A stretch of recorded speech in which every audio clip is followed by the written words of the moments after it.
value to your business.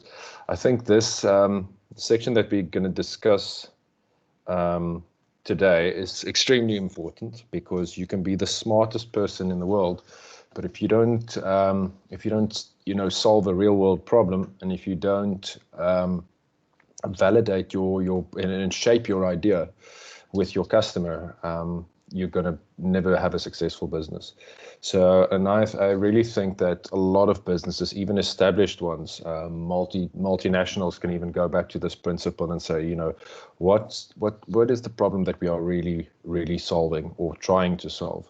And I think once you've really hit the nail on the head, as our first video that we will watch will show you, then I think you will just see that you're really going to find traction in your business. And it's a simple principle, but I think that it will be always applicable to any business, irrespective of size or maturity. So just as a fun intro, let's have a quick look at this video, and then we'll take it from there. It's just, there's all this pressure, and sometimes it feels like it's right up on me, and I can just feel it, like literally feel it in my head, and it's relentless. And I don't know if it's going to stop. I mean, that's the thing that scares me the most, is that I don't know if it's ever going to stop. Yeah. Well, you do have a nail in your head. It is not about the nail. Are you sure? Because, I'll bet if we got that out of there... Stop trying to fix it. No, I'm not trying to fix it. I'm just pointing out that maybe the nail is causing... You always do this. You always try to fix things when what I really need is for you to just listen. See, I don't think that is what you need. I think what you need is to get the nail See, you're not even listening now. Okay, fine. I will listen. Fine. It's just... Sometimes it's like there's this achy... I don't know what it is. And I'm not sleeping very well at all. And all my sweaters are snagged. All of them. Yeah, that sounds really hard. It is. Thank you. Ow! Oh, come on. Ow. If you would just... Don't... Try to sweep things my way. Do I have to keep on talking till I can't go on? We can work it out. We can work it. Cool. So thank you. It was quite a fun. I found that video quite amusing. So with Rubik's Cube that we will go through in a bit, the first thing that we're gonna need to answer is, what is the problem that you solve? And if I could maybe navigate there.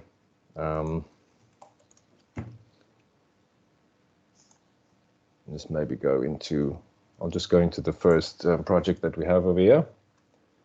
And just to show you where that lies. So with Rubik's Cube, we're going to answer a lot of questions, and all these answers that you will be putting into the system will help us shape your business towards something better, and continuously craft it, and continuously work at it and on it. Just give me 1 second there.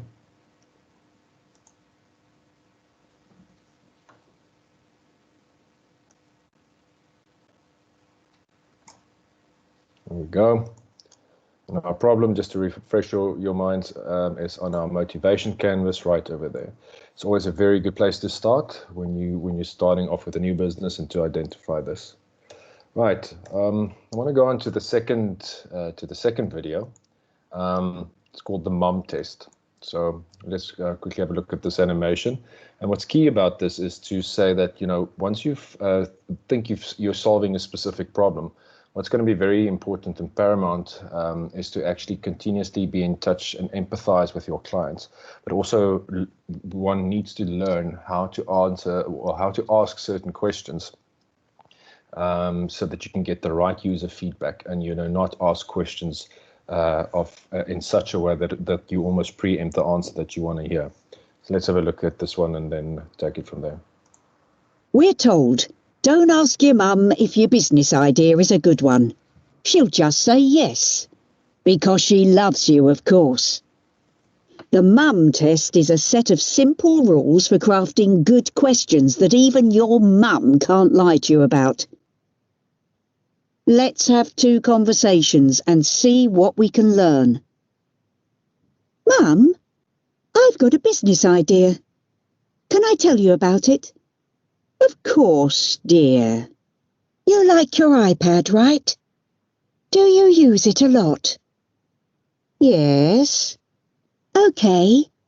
So would you ever buy an app which was like a cookbook for your iPad? And it only cost £20. That's cheaper than your hardbacks on the shelf. Well, and you can share recipes with your friends. And there's an iPhone app which is your shopping list. And videos of that celebrity chef you love. Yes, dear. That sounds amazing. £20 is fine. Will it have pictures of the recipes? Yes, definitely. Thanks, Mum. I'm going to quit my job and put all my savings into my new startup. Won't you have some lasagna? That conversation led us down the garden path.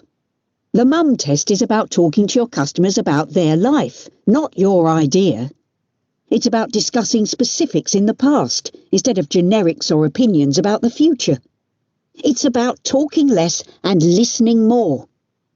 Let's do it again right this time. Hey, Mum, how's the new iPad? Oh, I love it. I use it every day. What do you usually do on it? Oh, you know, read the news, play Sudoku, catch up with my friends. What's the last thing you did on it? Well, Dad and I are off on holiday. I was looking where to stay.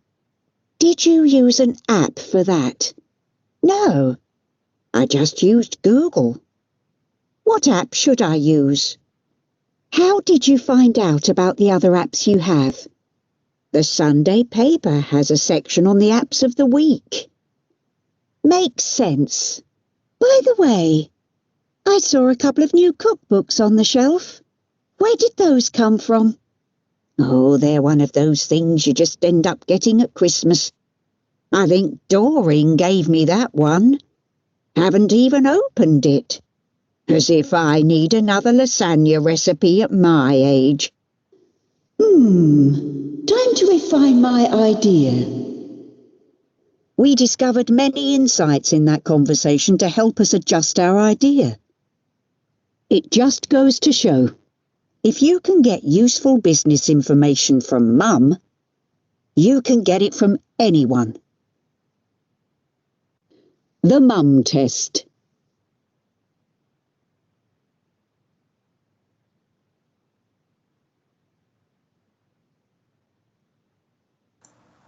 Cool. Thank you very much for watching.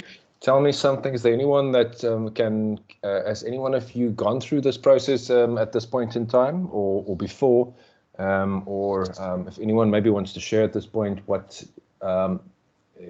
how they started their business, did you go through this a process of trying to identify a problem and refine it with your customers, or did you use your gut feel, or was it how did you come up with to find that first traction in the market and decide that this is something I want to pursue? So anyone that maybe wants to share a story.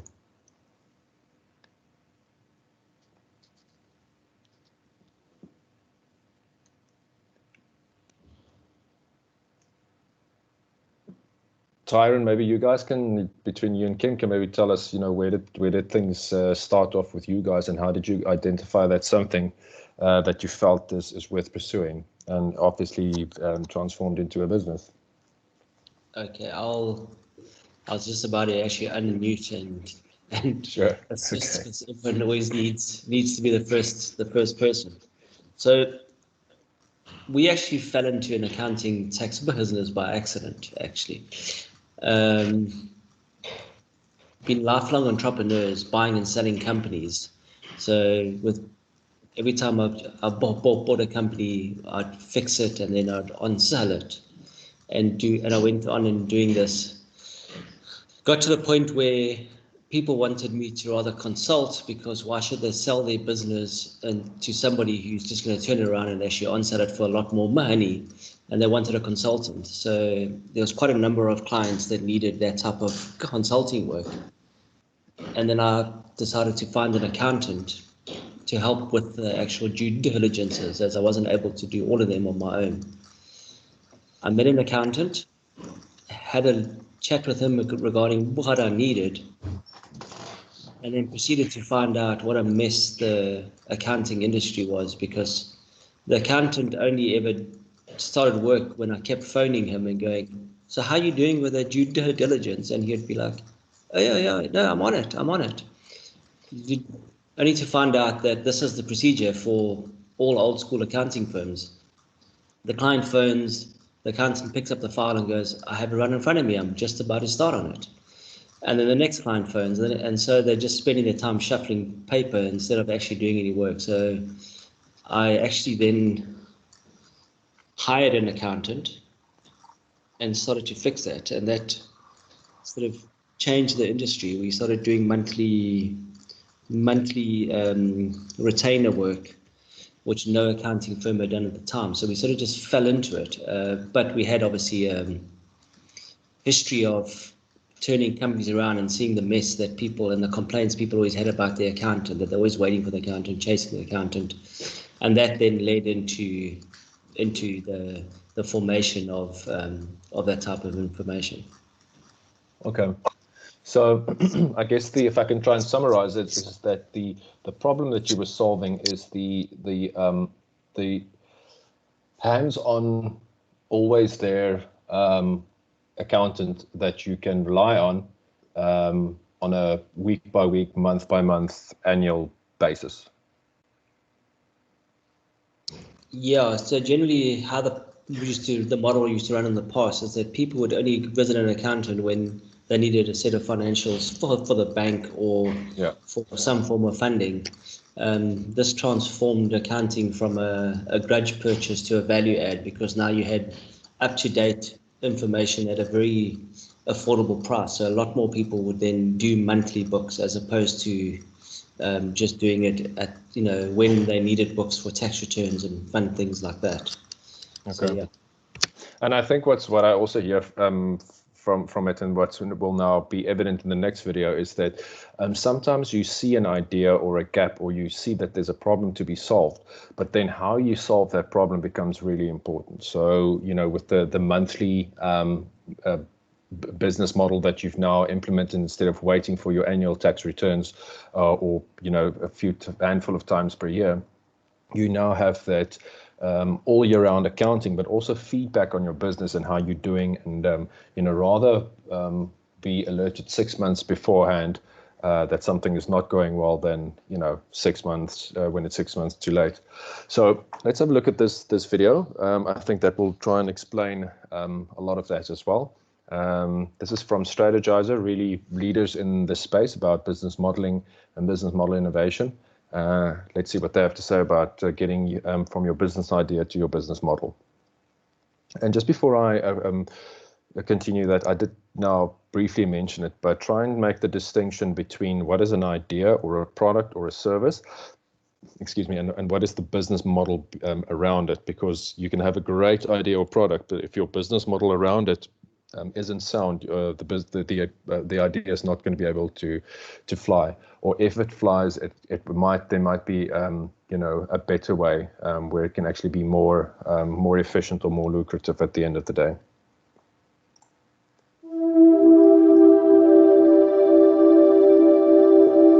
This is the story of Beth, her friend Carl, and an idea they believed could become a great business. It's the story of how they succeeded, and if you're an entrepreneur or anyone with a great idea, it could easily be your story too. But let's begin at the beginning. See, even if you have a great idea, success is far from assured.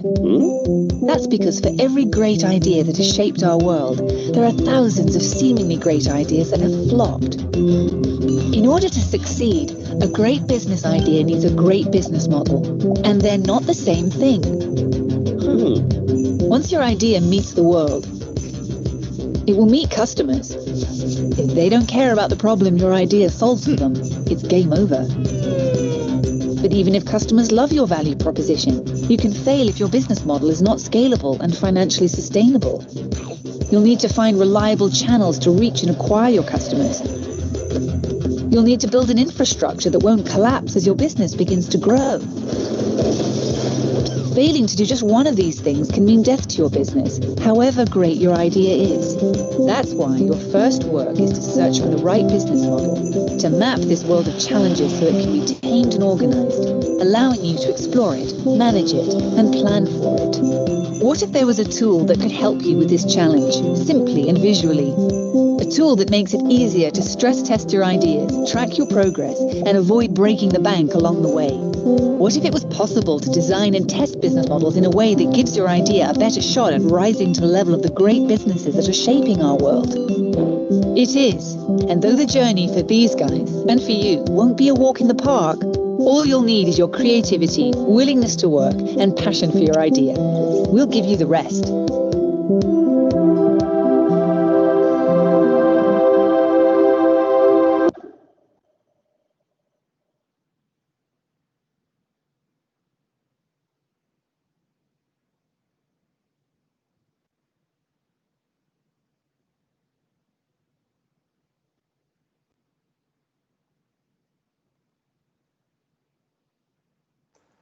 Excuse me, it'll help to unmute myself. Is there any questions at this point in time, or anything that anyone would like to add at this point?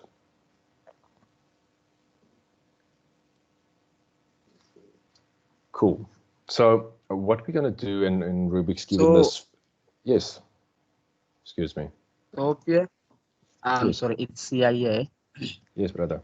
So I'd like to ask something. Does a business that has been copied from another business, a business model, or or what is it exactly? Because if maybe you start a business that you saw someone doing, then you'd be like, can I start here? What is that? What is your question? What is the business model?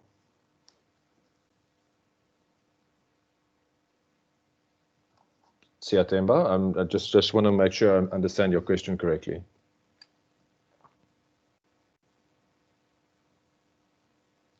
Sorry, I'm not sure. Can you guys hear me? Am I audible?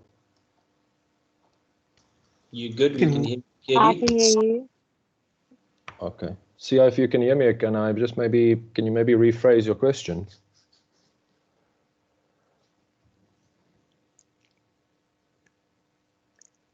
I'm not sure if I'm going to explain now and Siatemba is not going to be able to hear the answer.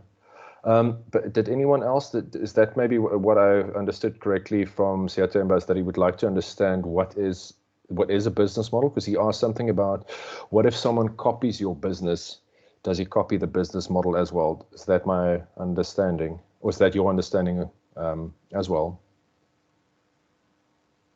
I think along those lines, if he says if you saw an idea of a business and you wanted to recreate that. Okay. That's the way I understood it. Okay, I think maybe the business model canvas will then I'll try and explain it if that was the question. So I think someone can, for instance, offer homemade rusks. That's their value proposition. Homemade rusks without preservatives, baked in a traditional way. That's the main value proposition, because we all have that nostalgic taste of almost biscuit and whatnot. And what the business model, so that would be the product. The end product is that little biscuit that you dip in your coffee or your tea in the morning that fills you up and gets you started for the day.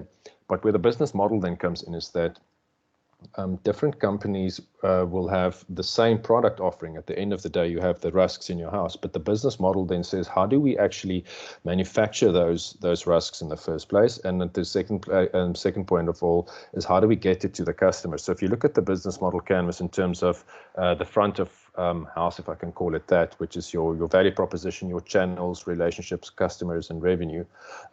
This is basically what the customers see. But then at the back, you've got your partners, activities, resources, and obviously your costs. And these things actually produce this value proposition. So you can have two companies both selling rusks. One company can use a different configuration of partners, activities, resources, and that will inevitably have different costs, which will then obviously drive their costs either up or down, and which will then obviously make them more or less competitive. That's just a small example of the back office. Front office could be that certain people actually maintain relationships by seeing their customers at markets, talking to them, building strong personal connections. Maybe it's people from the same community or religious background or whatever they might have in common, and that their delivery channel could be like a face-to-face at markets kind of delivery mechanism. Whereas a different company can actually maybe use your shopping chains like your Spars and Checkers to actually deliver their rusks by. And obviously that will have a different appeal to a different customer. And I think that's also where the whole thing comes in about testing your market, is that you can have various customers, they all like rusks, but some of them don't hang out in the markets, or some of them don't hang out in Checkers or in Spar. So it's about knowing them and about knowing their preferences. I quickly mentioned something about preservatives. You know, some people care about preservatives and others don't. So even if your costs are higher because you don't go for preservatives and you then charge a premium for that, there's a certain segment that will buy into that because they don't want the other stuff, unnecessary stuff in there. Cool. Is anyone else would like to ask something? Cool. All right, so I think maybe then just basically from what I've now said is in Rubik's Cube, we will focus on answering a few questions like, what is the problem that you solve?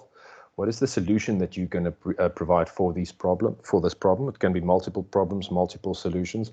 We're actually going to do a little bit of a brain dump here. So we'll refine it as we go along. And then based on that, we will come up with a value proposition. It might be refined or it might not be refined. We will look at what channel do we deliver our products and services through, and who's our target market or our customer segments, and then also what is the compensation that we'll be asking for that.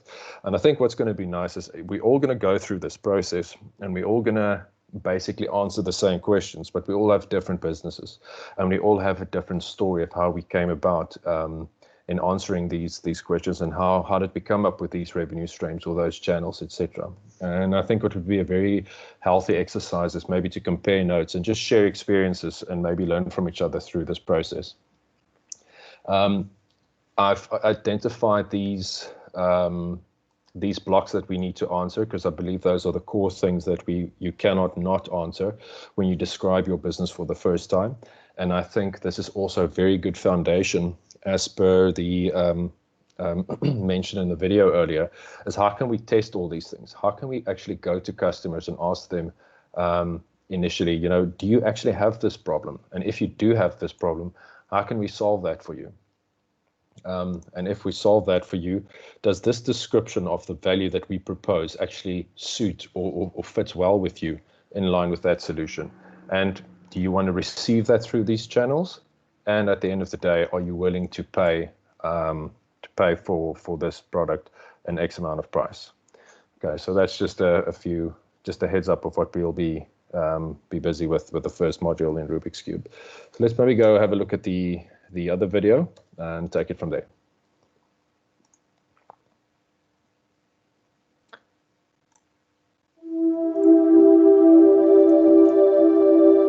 This is the business model canvas. It's just what Beth and Carl will need to craft a powerful business model, and it can do the same for you. Let's dive in and see how it works. There are 9 essential building blocks that make up any business model. When you get all 9 blocks working together, you'll have answered the fundamental questions any business model must solve. We'll start here with customer segments. These are all the people or organizations for which you're creating value. For each segment, you have a specific value proposition. These are the bundles of products and services that create value for your customers. Channels describe through which touchpoints you're interacting with customers and delivering value. The customer relationships outline the types of relationships you're establishing with your customers and how you're acquiring and retaining them. Pricing mechanisms through which your business model captures value are documented under revenue streams. The key resources show which assets are indispensable in your business model, so you can describe the infrastructure you need to create, deliver, and capture value. The key activities show which things you need to be able to perform well. The key partners show who can help you leverage your business model, since you won't own all key resources yourself, nor will you perform all key activities. Once you understand your business model's infrastructure, you'll also have an idea of its cost structure. Any business model can be mapped this way: 9 building blocks working to reinforce and strengthen each other. But before you make a model for yourself, it helps to see what a breakthrough business model looks like in action, like this one. Low-cost airlines revolutionized air travel thanks to their disruptive business model. Let's first look at their value proposition. A low-cost airline offers ultra-cheap flights to their main customer segment, budget travelers, by adopting a no-frills policy. And this leads to additional revenue streams because customers pay for their ticket and additional fees on items like food and drink, priority boarding, and luggage. The airlines save even more money through their choice of channels, selling only through call centers and the internet, making for efficient, if not always convenient, customer relationships that are automated and often impersonal.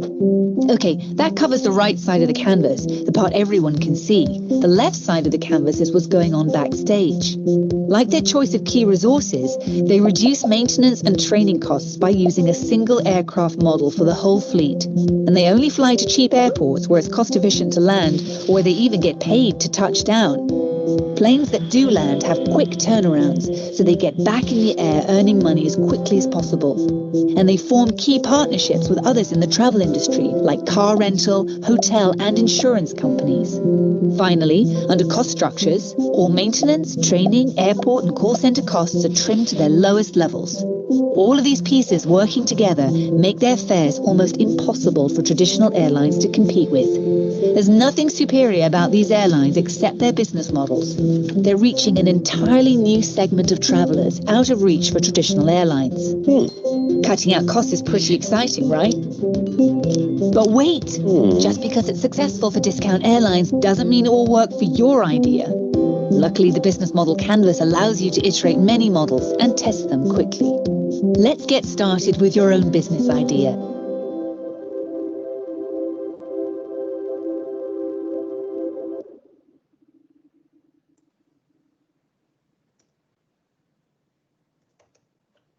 Okay, cool. Any questions from anyone at this point in time?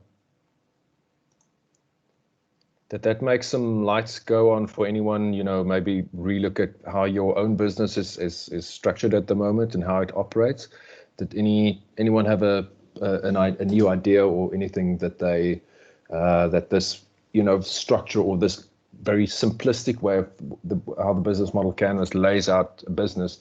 Have any one of you had any light bulb moments of any form or sort at the moment? Even if it's something small that you thought you could rethink and how you do things at the moment.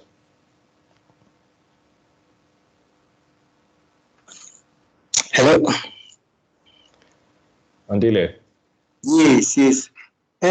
No, I've been working on mine, but I realized that with this explanation, it's actually widen my horizon on some things that I should probably remove because they are in a wider scope, so I will try to actually break down so to make my business plan, my business canvas more understandable to anyone that's what we're presenting to. And another question, and I have a question as well. How do we get this format of Rubik's Cube canvas? How do you get this format? Yes, the one that is on the screen right now. How do I access it? I'll speak to you maybe offline, but I sent everyone an email, and I did invite you as well. So you will have access to this. At the end of the videos, I will quickly take you guys through the process of how we will go through a structured process, and then also how you can access your Canvas over here. Oh, okay, yeah. So that we will be all in the same page. That you don't have to recap from the previous lesson. We just continue with the same page, Cool. page. Thank you. Yeah, and I think what you will see later on as part of the platform is, as you guys know, so there's 9 blocks over here, but these blocks can become very, very populated with all the options, and some of it is just ideas, some of it are just things that you want to experiment with. But the way the platform works is we'll be able to ring fence certain concepts across these blocks, and we'll be able to focus on them specifically. And then us as the guides, as part of the program, can then assist you, and we can also share this information with the rest of the cohort and get valuable input back. Share ideas and stuff that has worked or hasn't worked for you in your particular business. So yeah, thanks for that. So there's anyone else, please let me know. Otherwise, I'll proceed. Cool.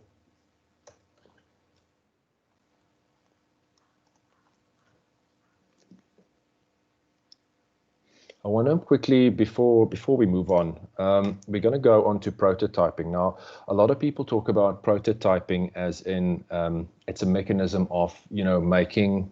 It's often associated to a product or a service, or a kind of working example of what you want to offer. But prototyping also goes back to, it's actually about anything that you want to test. And testing, I think the more you test and the more structured your tests are as an entrepreneur and within your business, the better. And you can test anything. Testing can be a phone call, testing can be a whole business model, testing can be the actual, a physical representation of your product or service. If I can give you an example, there's something they call prototyping, where it was I think it was a mobile phone manufacturer. They actually wanted to test a mobile phone that they wanted to bring to market. I think it was kind of in the early days, just before BlackBerry, where they then actually crafted or created a mobile phone pretty much to size of what they think this thing is going to be, how big it's going to be, out of wood. And what they wanted to test there is they wanted to ask the users, walk with this thing, leave it in your pocket, and every time you have an idea that you want to remember, take the thing out of your pocket and pretend that you are punching this into the phone. And very simple feedback that they got. It was very clunky to have the phone in their pockets. And as they were walking, it was, creating friction, and it was just uncomfortable at the end of the day. So I think 2 things is that test as much as you can, and don't wait until you have a finished product, because in their case, they could have had the best phone that can take you to the moon and back. But if it's uncomfortable in your pocket, it's not viable. So let's have a look at prototyping. And I think, with the business model canvas, one should actually come up with as many possible canvases and scenarios and work them out and see which one is going to be best for you.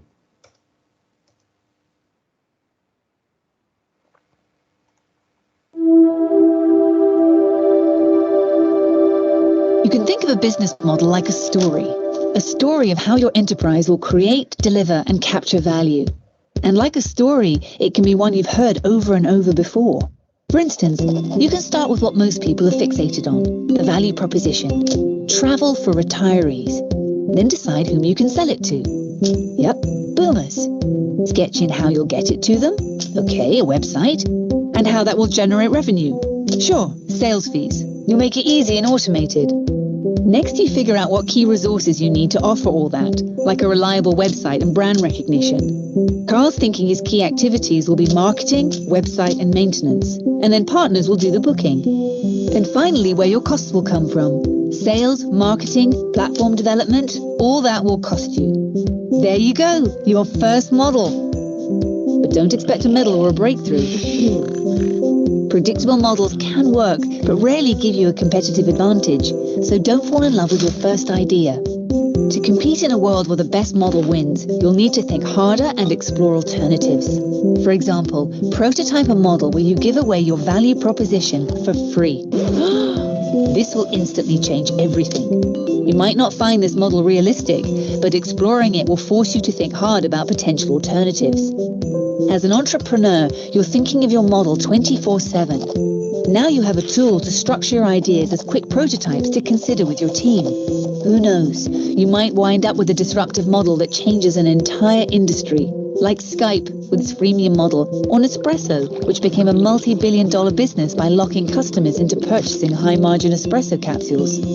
In fact, understanding innovative or simply successful business models in other industries can be a great place to start getting to your breakthrough. There's no right or wrong way to do it. Just 3 rules to start with. First, focus on the business model, not just your product, technology, or service. Second, don't fall in love with your first models. The best models are built on clever, unexpected elements, and that comes from creating many less obvious versions. Which leads to the third rule. Iterate rapidly and test your models early, in the real world. How do you do that?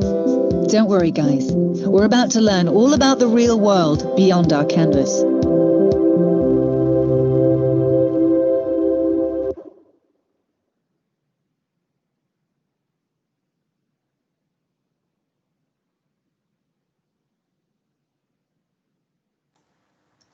Okay. Anyone with any questions at this point in time? What are we doing for time? I think we're okay. No, thanks. That was clear. Thank you. All right. Nice.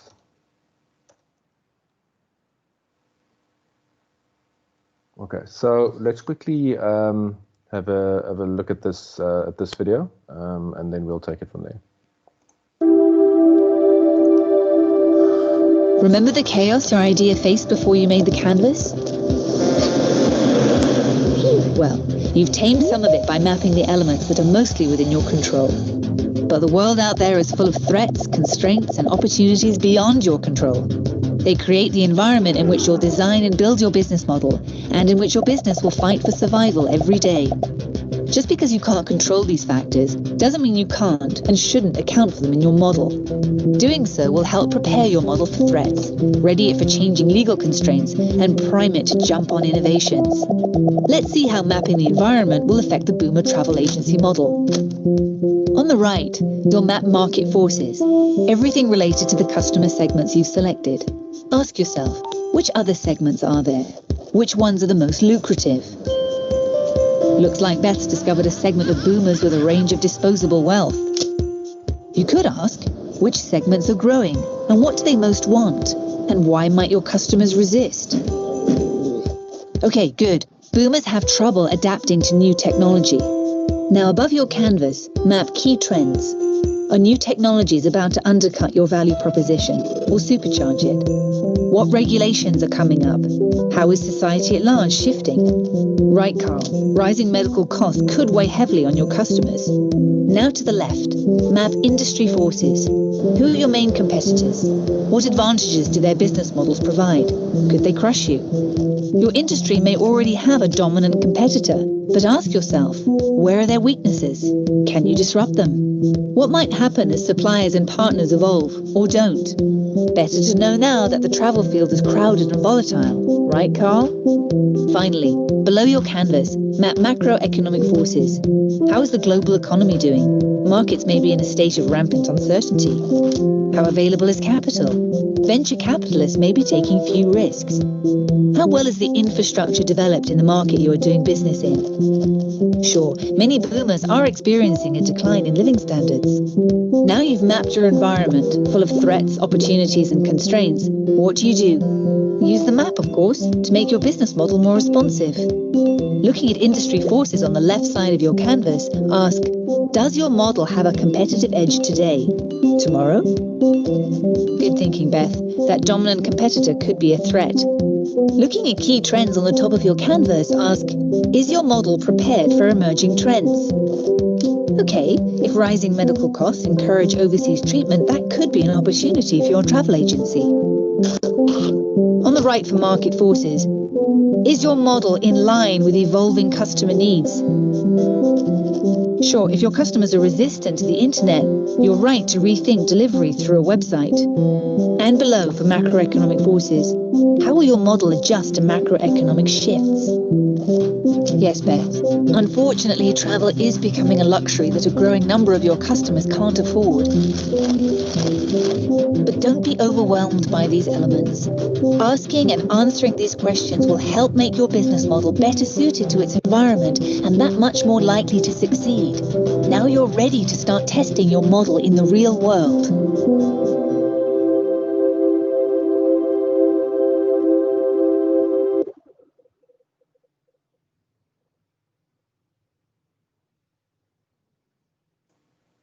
All right. Anyone that would like to contribute something over there? I think that's quite a significant one, you know, because I think it's very hard to keep your finger on the pulse with these things. You know, people talk about big data and analytics and all these things, but how do we as small business owners actually keep our fingers on the pulse with key information about all these things that they've mentioned? I mean, we talk about market forces, macroeconomic trends, industry forces, you know, and there's social issues and technological, legal, etc. How do we actually keep our finger on that pulse, but also then, you know, focus on running our businesses?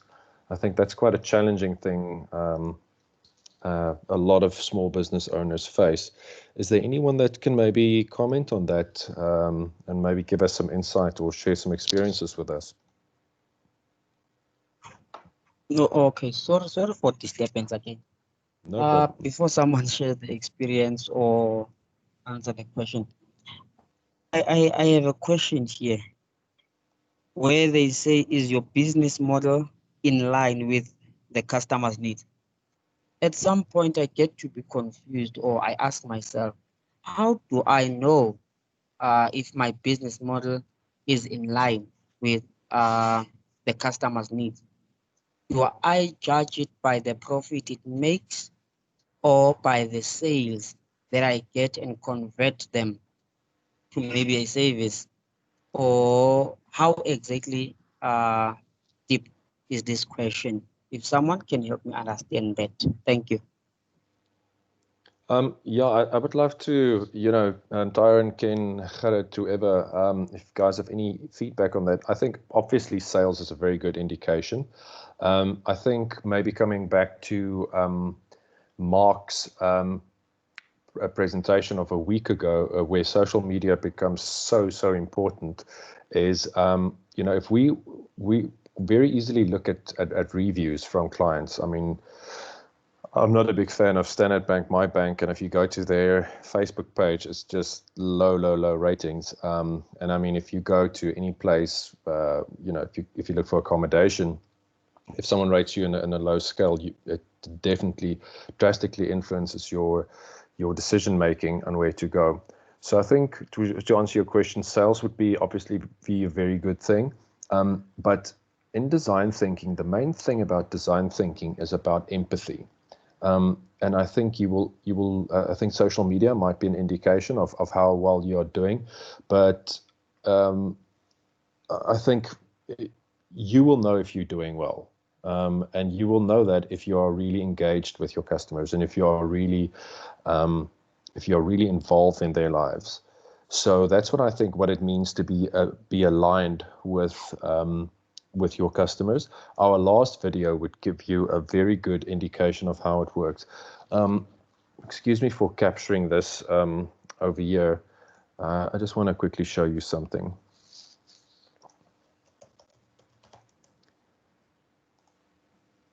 Oh, sorry. I think my our session expired. Apologies for that. Okay, so how would you know? I think you would know. You should. If you don't know, then you're definitely doing something wrong. you will know through your sales, you will know through social media, but I think it's really important to make an effort to understand your customer really well. Why I'm doing this little capture over here is on the value proposition canvas, which is a very important canvas, is we will make a conscious effort, and this will also be part of the Rubik's Cube and of the collateral of the Adopt an SME program that's built into Rubik's Cube, where you can then go and you will become part of your customers' daily lives. And you will actually list the jobs, the things that they need to get done, where your product is applicable. And we will actually then go and say, okay, what would they like? What are the gains that they expect? And what are the pains that they're experiencing? And how do we actually then create these gain creators and relieve those pains through our products and services? And we will list a few things over here. And to make a long story short, I think in the other modules, I'll get some nice examples for you guys and assist you with your businesses and make it really practical and applicable to you. These gain creators and pain relievers at the end of the day will be aggregated into your value proposition, what you will deliver through a channel to that specific customer segment over there. And to once again, like I say, the prototyping, the testing is not just for products and services. The prototyping and testing actually happens here. If someone, for instance, call into your call center, I know not all of us have call centers. If someone calls you on your phone and you've realized that, okay, at job number 5, they've experienced that pain, how am I going to relieve it? Because if one person feels it, the rest of my customers are also feeling it.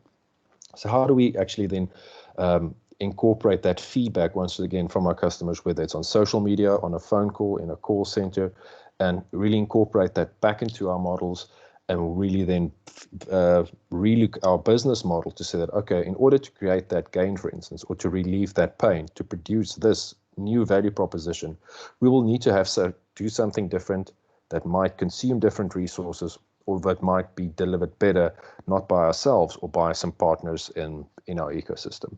Does that make sense?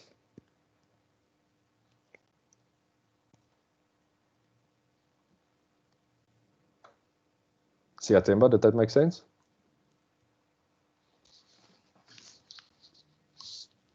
Okay, I wonder if Siatemba is did it make sense? Okay. Yes. Okay, cool. Okay. I Right. Yeah, and I actually want to just pause there. Anyone else who wants to maybe comment on how do you want, never mind just the customers, the bigger field, the macro, the external environment in which we find ourselves, how do we keep a pulse on that? And how applicable is that for small businesses nowadays?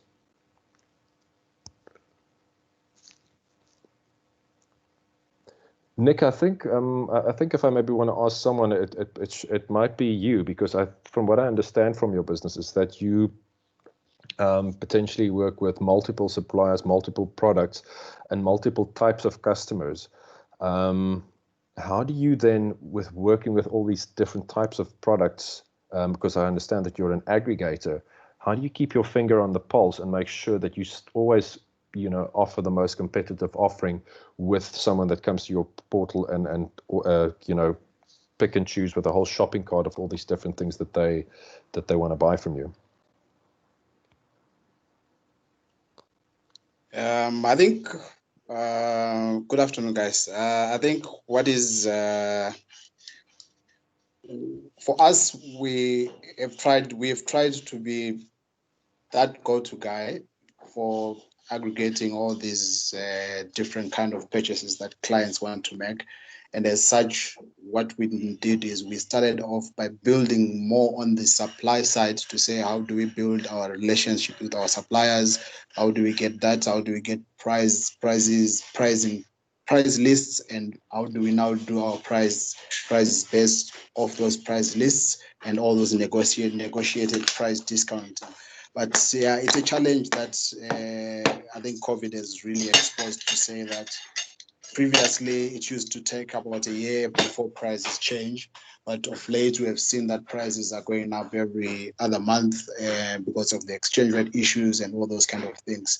So the question really is to how do you how do you keep track of everything else? It's really about creating a database and scanning both your external and internal environment to say our competitors, how much are they charging for this product, and for us, how do we remain viable for everyone else, because we are an online shop, and as such, whatever as such, a number of players have come online, and the big players who never used to be online have decided that they want also to start offering the online service. So it's not an easy road. We are learning as we are going. It's, I think, one of the challenges that we're facing of scaling up to say, how do you now get your team to be able to keep track? But what we have now is we have got a team of sales agents, and we have said each sales agent is dedicated to a line or to a brand, and that particular sales agent is supposed to keep track of the pricing on the market, as well as to keep in touch with our account managers, with various suppliers, so that we keep track of the pricing. But now the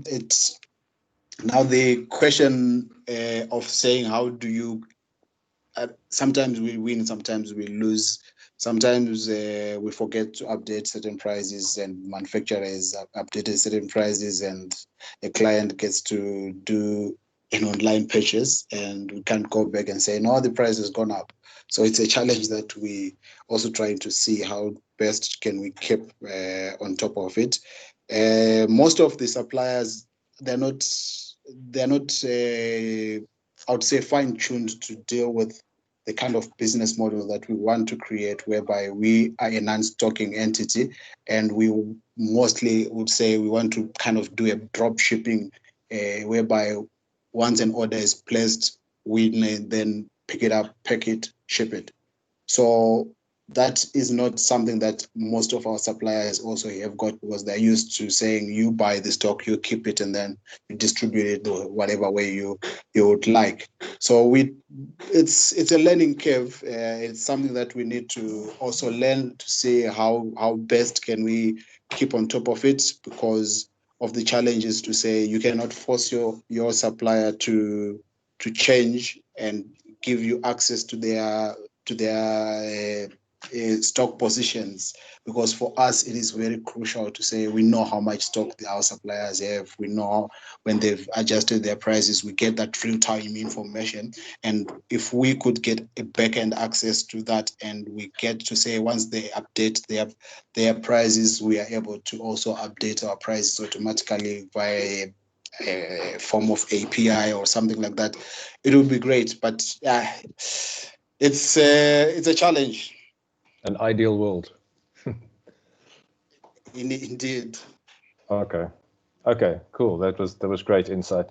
And I think, from what I've listened from, if I can maybe try and reflect on what you say. So you obviously have your customers on the one hand, and you've got your suppliers on the other hand. And what I want to emphasize here is the empathy. If you have empathy with your suppliers and you have empathy with your customers, it will actually make your business a lot. You will have a much better pulse, finger on that pulse of your business. If you're in continuous talks with your suppliers and with your customers, know both worlds and understand your role in the middle. I think that would be forever valuable, even if you have all the APIs, etc., in place. Yeah, that's true. I think what we have picked up, and what I probably comment on this, is to say your business model and how you would like to do things. It's not really how your suppliers want to do things or how your manufacturers want to do things. So in the end, there is a lot of adaptability and a lot of learn as you grow or change as you grow, because you are dealing with, I'll give an example to say, you are dealing with a supplier that does not believe that they can give you access to their stock position, and every time that you need to order something, you have to send to an account manager, and the account manager confirms the stock position as well as the current price, and then comes back to you. But it doesn't fit into our model, whereby we want to say, if a client is sitting in the diaspora in the UK, which is one of our key customers, they want to buy items without having to send someone without having to do up and down about price and all that. They just want to say, okay, how much is this? I like it, I'm buying it, and I want you to have it delivered. So it doesn't fit into that, because a client may buy something that is not no longer in stock, but because we are not holding the stock is at the manufacturer. We don't, and we don't have that live version of things. It gives you problems. So I think business models, as well as say, how do you adapt to ever-changing times, to all these demands, and also do your key relationships, your suppliers, are they on the same page as you are? Because I would say most of the disruptions, or most of the ideas that are coming up, are disrupting the old systems. And for those old systems to play catch up and to be able to understand where you're coming from and what you are trying to do, is they become barriers to entry more than anything else, because we have had issues whereby customers have placed orders and the suppliers no longer have stock, and it's going to take 2 to 3 months to get that stock back. And because whenever a payment is done online, the payment gateway deducts its money and all those kind of things, it means that we have to refund the client using money that has already been deducted by a payment gateway. So it's a challenge. Okay. Well done for still being here. Well done. Thank you. All right, cool. Guys, I think I'm going to have a look. Is there anyone else that would like to contribute?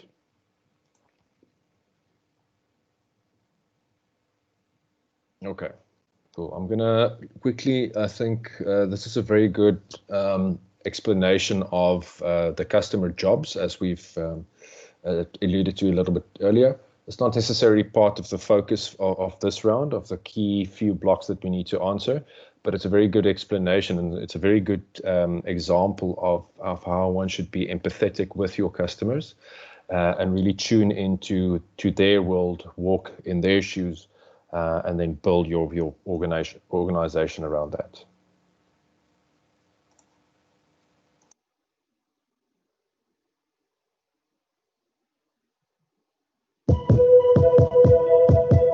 Hi, my name's Clay Christensen. I'm a professor at the Harvard Business School.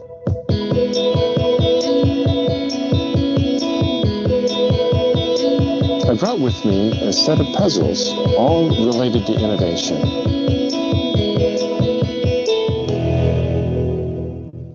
We decided that the way we teach marketing is at the core of what makes motivation difficult to achieve. The most helpful way we've thought of it so far is that we actually hire products to do things for us. And understanding what job we have to do in our lives for which we would hire a product is really the key to cracking this problem of motivating customers to buy what we're offering. So I wanted just to tell you a story about a project we did for one of the big fast food restaurants. They were trying to goose up the sales of their milkshakes. They had just studied this problem up the gazoo. They brought in customers who fit the profile of the quintessential milkshake consumer. They'd give them samples and ask, could you tell us how we can improve our milkshakes so you'd buy more of them? Do you want it chocolatey or cheaper, chunky or chewier? They get very clear feedback. They would then improve the milkshake on those dimensions, and it had no impact on sales or profits whatsoever. So one of our colleagues went in with a different question on his mind, and that was, I wonder what job arises in people's lives that cause them to come to this restaurant to hire a milkshake.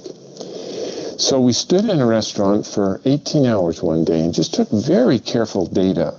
What time did they buy these milkshakes? What were they wearing? Were they alone?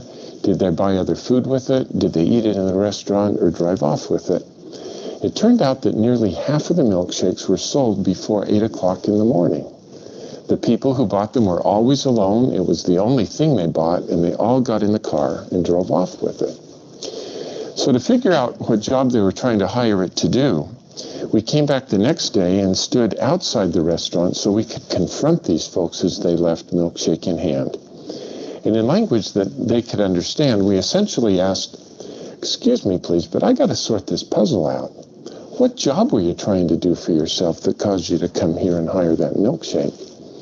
And they'd struggle to answer, so we'd then help them by asking other questions like, well, think about the last time you were in the same situation, needing to get the same job done, but you didn't come here to hire a milkshake. What did you hire? And then as we put all of their answers together, it became clear that they all had the same job to do in the morning, and that is they had a long and boring drive to work. And they just needed something to do while they drove to keep the commute interesting. One hand had to be on the wheel, but somebody had given them another hand and there wasn't anything in it. And they just needed something to do while they drove. They weren't hungry yet, but they knew they'd be hungry by 10 o'clock, so they also wanted something that would just pull down there and stay for their morning. Good question. What do I hire when I do this job? Well, you know, I've never framed the question that way before, but last Friday, I hired a banana to do the job. Take my word for it, never hire bananas. They're gone in 3 minutes, you're hungry by 7:30. If you promise not to tell my wife, I probably hire donuts twice a week, but they don't do it well either. They're gone fast, they crumb all over my clothes, they get my fingers gooey. Sometimes I hire bagels, but as you know, they're so dry and tasteless. Then I have to steer the car with my knees while I'm putting jam on them, and then if the phone rings, we got a crisis. I remember I hired a Snickers bar once, but I felt so guilty I've never hired Snickers again. But let me tell you, when I come here and hire this milkshake, it is so viscous that it easily takes me 20 minutes to suck it up that thin little straw. Who cares what the ingredients are? I don't. All I know is I'm full all morning and it fits right here in my cup holder.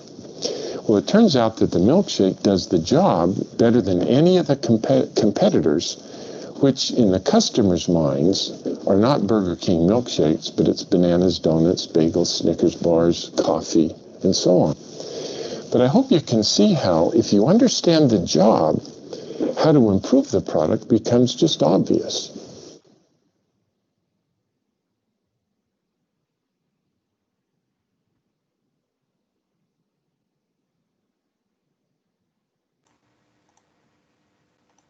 Okay, guys, did that make any light bulbs go on? Anyone that want to comment there? Yeah, Jean-Pierre, I think what that's done is it just helps people just view what they're doing, what their business is. I think a lot of people don't actually understand what problem they're solving. They're thinking I'm selling something as opposed to what problem am I solving for somebody else? And that kind of explains it, viewing it as I've got a job that needs to be done and someone who gets hired to get the job done. Yeah. And I think it's extremely important because, you know, if we go back, and we will get to this in due course, we will get to a customer is going to have a journey with your product. They're going to be on a certain levels of interaction, a journey with your products and your services and your organization and your staff and you as an owner. And along that journey, from start to finish, there's a lot of assumptions that we make. We assume way too many things. I've made that mistake, and I'm still making that mistake probably every day. But it's so in our habit to get excited about something, or if something is kind of working like 65% or 70%, it's often quite hard to actually get that additional 30% added to your product service offering. So, you know, I just want to maybe then just add to that what we saw on the value proposition canvas over there is that even if you've got certain things that can get the job done, but as he explained, you know, the donuts are sticky and they crumble, and they sugar that waste all over your clothes and in the car. So even if you get there's a job to be done, there's various things that can do it and get it done. It's about that experimentation and that prototyping that we need to go through to find the most efficient way. So from all the things that he explained, the milkshake was the easiest because it's one hand, it fits in the cup holder, it doesn't spill, it's not warm, it doesn't make anything sticky. You can actually put it in the cup holder and use both your hands to drive or to answer the phone. So it's that continuous experimentation and not assume anything that will actually take your business to the next level. Okay, cool. So guys, I just want to maybe show you how things are going to work, and I really hope that you guys would go on this journey with us and assist us in actually getting your business out of your mind and onto the platform. How it's going to work is, as you see over here, we've got all the ventures captured here. This is just one I added a few moments ago. And what we're going to do is, obviously, us as guides, we will have access to all the ventures. You guys will only have access to your venture, but each and one of you will have the same task that you need to do. As you can see over here, we will go through, and these things might change as we evolve and as we learn things from you, etc. But we will go through a program that basically looks like this. I know it's a little bit new for you guys, and it's part of the system that you're not necessarily going to interact with. But there's a whole program of designing your idea. We're going to do SWOT analysis for your venture and for your competitors. We will move on into all the areas of describing your customer and really going into their world.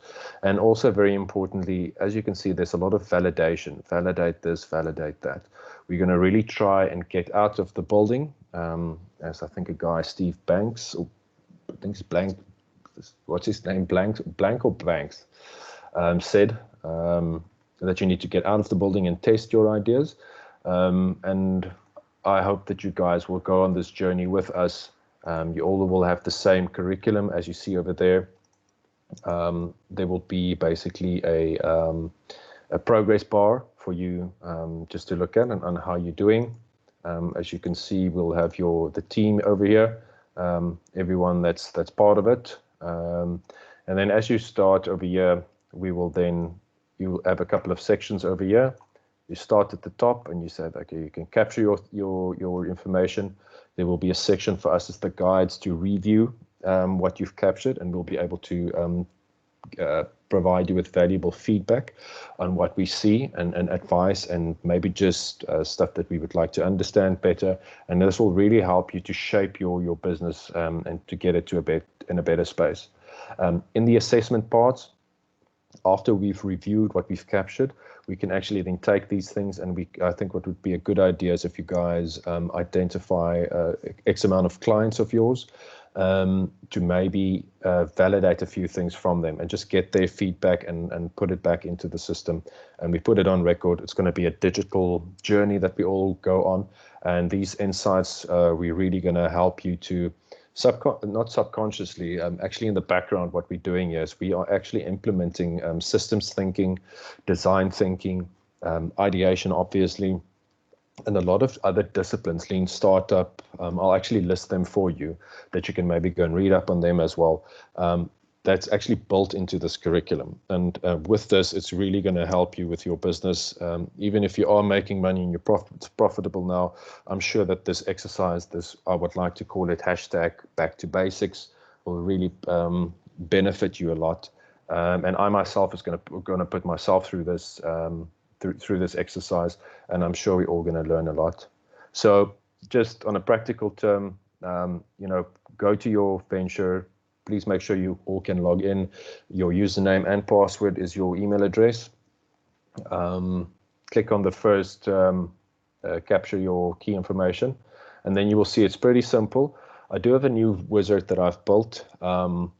I just want to test it thoroughly and make sure that it works, and then I can maybe expose it to you guys. But it's pretty simple. Start at the top, describe your new idea. Just focus on that first one for now, please.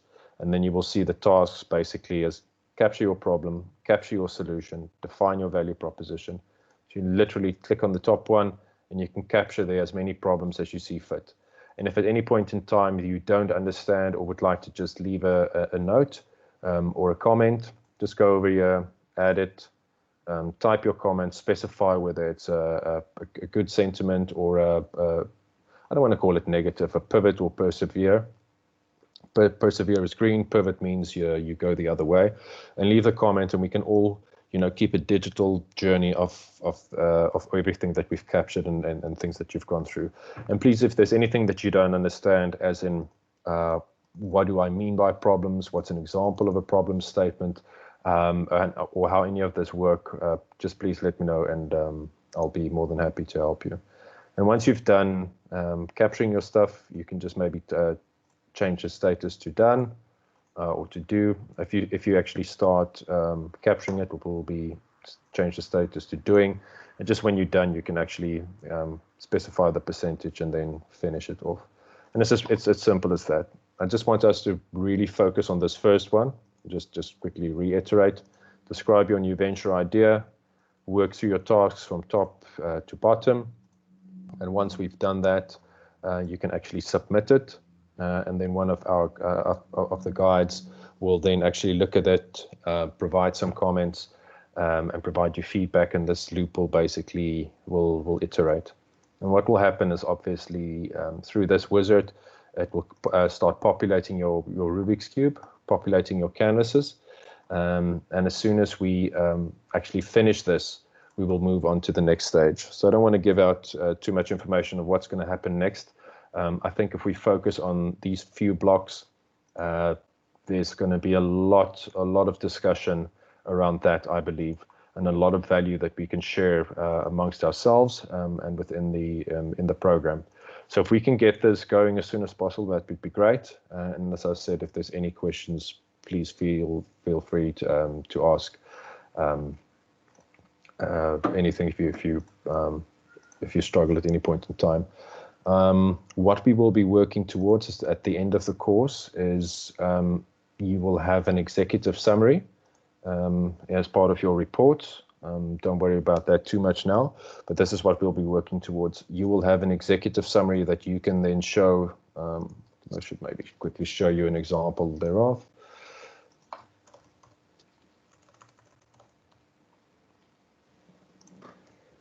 Which I think would be very, very valuable to anyone. You can use this for management reporting. You can use this for funding. You can use it just as a digital structured way that you look at your business and say, okay, we've gone through this process, and after all of this feedback, we've come up with a new business model that now looks like this. And I think what is really, really valuable is not only do we have this new business model, but we actually have a digital audit trail of what happened and how we actually came up with this executive summary.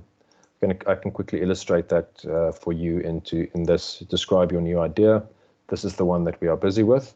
It will actually then show you your new business model, or the key areas that you've captured, because we're going to focus on problems, solutions, value proposition, channel, customer, and revenue.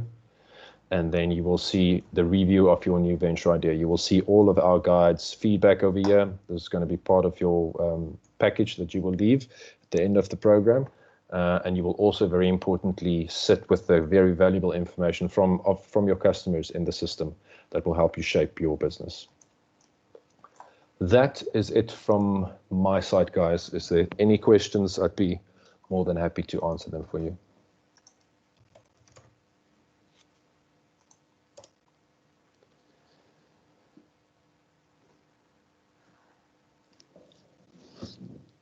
Hello. Hello, Andile. Yes, sir. Yes. No, I was saying thank you very much for the insightful presentation in terms of this digital canvas. I think what is important is that one has to actually utilize it, and wherever we come across problems, then we'll get back to you. So I think they say practice makes perfect. So I think one needs to do it and see how far does one go. Thanks. Okay. But my call center is open 24/7, 365. So if there's any issues, let me know. Let's get the info in as soon as possible. And I will also show you how one can actually use a lot of this info that can actually, add on to what Mark said last week, and how we can actually use that within social media. But we'll get that back to that in a bit. Okay. Yeah. JP, are there sort of timelines you're requesting from the folks? Ken, I just want to, what is our next item in the program? If I look at it now, it is, I think it's SWOT analysis, which I don't have I don't have the, what's next in our schedule? Didn't have the schedule in front of me. Hi guys, it is SWOT analysis next week, Wednesday. Okay. All right. So guys, as soon as possible, if you can get it in, it's only 6 or so questions that you can answer. But obviously, like we said, the more you put in there, the better. And even if you're uncertain, like if we say, you know, capture a problem that you're solving, even if you're uncertain, put it down there. The more options we have there, the better, and then we can just aggregate it, work through it a little bit, and then you know, finish it off as a completed module.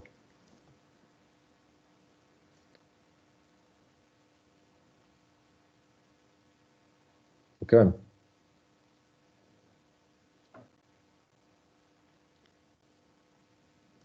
Cool, guys. If there's no further questions, then Jean-Pierre, thanks a lot. That was a very informative. Jen? Sorry, Ken, were you going to ask a question?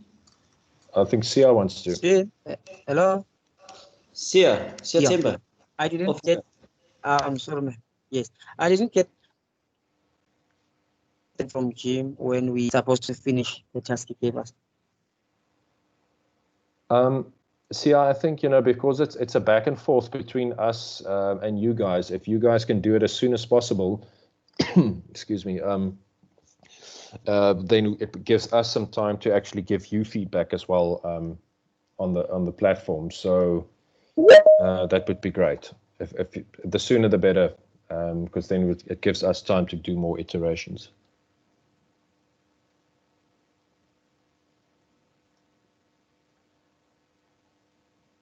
Okay, thank you, sir. Thank you.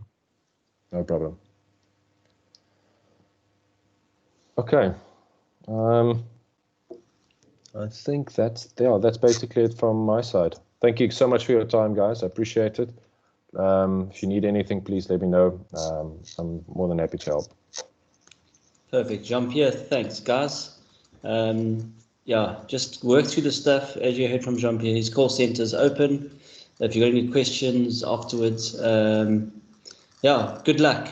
The more critical you are, definitely the better. We don't want, I mean, our moms only have so much money, so it doesn't help asking them if our business plan works. So focus on that. Thanks a lot, guys. We'll see you next week.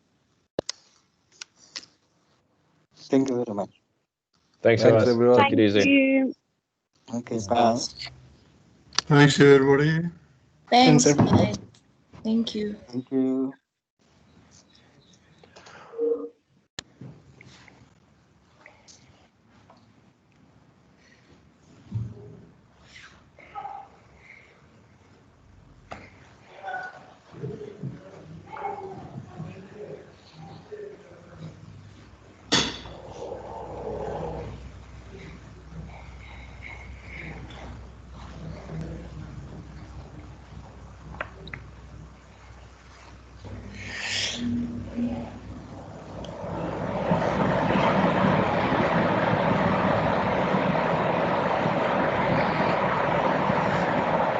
Who's at the beach?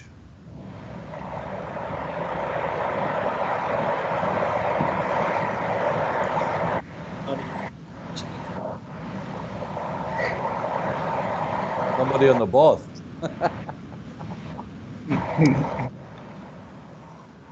Masani, Who is it? Hey, who's where? It sounded like you were at the beach. Oh no, it's aircon. I'm at the office. Just one powerful aircon. Yeah, it's really powerful. Cool. It's kind cool. of chilly over here. Awesome. What did you think of the session? Yeah, I enjoyed it. It was really informative. Plus, I think this business model will help these SMEs like understand their product better. And the videos that were played, obviously they picked up something from those videos. Like when you better understand the product or the